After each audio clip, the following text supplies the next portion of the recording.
Hello everyone, it's AceMagicUK here, and welcome to Magic for Beginners Episode 1. In this series I will be teaching you guys that are beginners everything you need to know step by step to perform card tricks or magic tricks. All you need is a standard deck of playing cards. There are two types of playing cards. Well, there are more than two, but the two that I'm going to talk about are plastic coated and air cushioned. The ones that I recommend are the air cushioned ones. I use bicycle rider backs, even though tally holes are just as good as in my opinion. If you don't have air cushioned playing cards, don't go out your way to buy one. If you're a beginner, only buy one if you want to take it seriously, because plastic coated playing cards do just as good of a job in many occasions or situations. They can, well, there's nothing wrong with them except for you can't spread them out. Well, I can't anyways. If anybody can, you must be using pretty different plastic coated playing cards than I am using. They riff or shuffle great. I prefer to riff or shuffle with plastic coated ones than air cushioned ones, because, well, they don't go everywhere when you're handling them. They kind of stick together because they're not as slippery. So if I put them to one side, bicycle cards are the best in my opinion. I've had these two decks for 5 or 6 years now, and they're still in good enough condition to use. I still use them. That's what I've been using for all of my card tricks. I might have used these bicycle cards in one or two, but these are lasted me. All they don't do now is spread out or fan, but you don't really need that in most tricks. But I'm going to stop using these and put them to one side and let them retire. So with the bicycle deck, you probably get 2 advertisement cards or an offer card, like so. There's an offer card for travellers or wherever in America. I don't live in America, I live in England. Even though I'm Welsh, I moved to England in 1997 and I've still got the Welsh accent. So, and another thing that comes with the deck is stuff that bicycles sell. So put them to one side. Right, first off, don't throw away your jokers. Don't.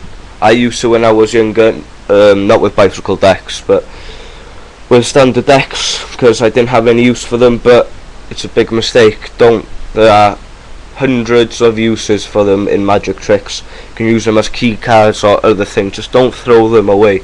If you don't have a card trick that you can use for them, just put them into the box. Don't throw them away. Just keep them in the box nice and safe so they don't collect dust particles. So the air cushion bicycles cards are lovely. They're spread out lovely, even though I just failed poorly there. As you can see, they just spread out very nicely. So one of the first thing that I'm going to teach you is false cutting. If you don't know what a false cut is, it's when you cut the cards, but you actually cut the cards so you force a card upon someone, or it's not a complete cut, such as this. This is a false cut. Keep the top card on the top and bottom card on the bottom, so it's a false cut. Right, so what you need to do is use a key card. Oh, that's convenient, Ace of Spades. You need to know that bottom card, okay? This is a great trick, but one thing you need to remember with this trick, okay? Distract your audience after you do this thing. You ask a spectator to cut the deck at any random point and place it straight down on the table, and then you grab the bottom pile, turn it 90 degrees and place it on top, and then ask something straight away, okay, because it's a false cut. You need to distract them so they don't suss it out. What I do is I ask the spectator who cut it to say A, B, C, D, E, F, G very clearly, because I'm going to use the way that they talk to suss out the card. After they say that, I grab the top pile and ask them to remember it, and then square the cards up. Then I ask them, knowing what the card is, I ask them to name an animal, and once they say the animal, tell them to say it again but more clearly. And then you need to, after they say lion, you say, oh, okay, so it's an ace. And they're right, okay, what ace is it then? They ask you, okay, I want you to say a number, any number.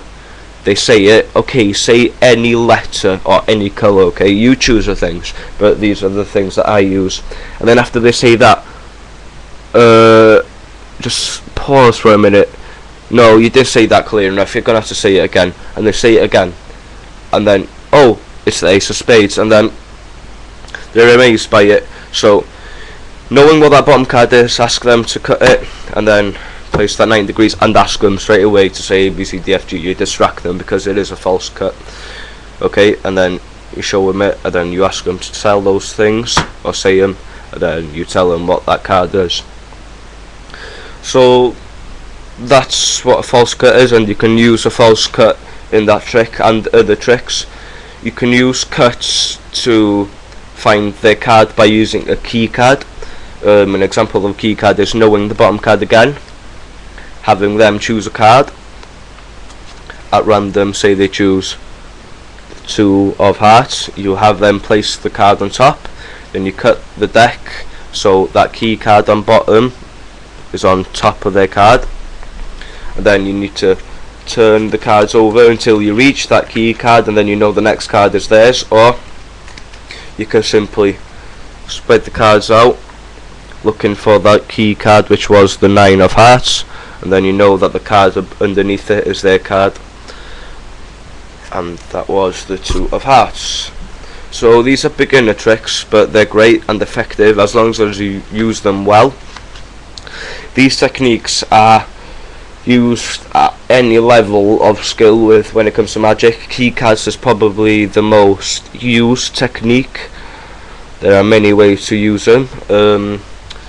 One technique that you can use to force that card on them is a Hindu shuffle, where you grab the deck and peel cards off.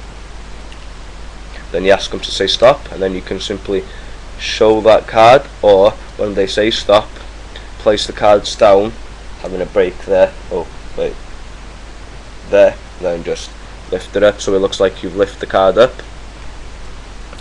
And well, that's a Hindu shuffle, and you can use that in many tricks to force a card upon them. So I've gone over the cuts, false cuts, key cards and the Hindu shuffle, and what type of cards to use. In the next episode I will be going over tricks that you can use and techniques how to cut cards with one hand, like so. It's hard with a new deck because it's very slippery, but I will be going over how to riff or shuffle and other shuffles that you can use. That's what a riff or shuffle is. And if you like this video, just remember to favourite, like and comment, and subscribe to my channel. So remember to stay tuned into the next episode. I will try to post them daily, so I will catch you guys later. This has been AceMagicUK, and I hope you enjoyed.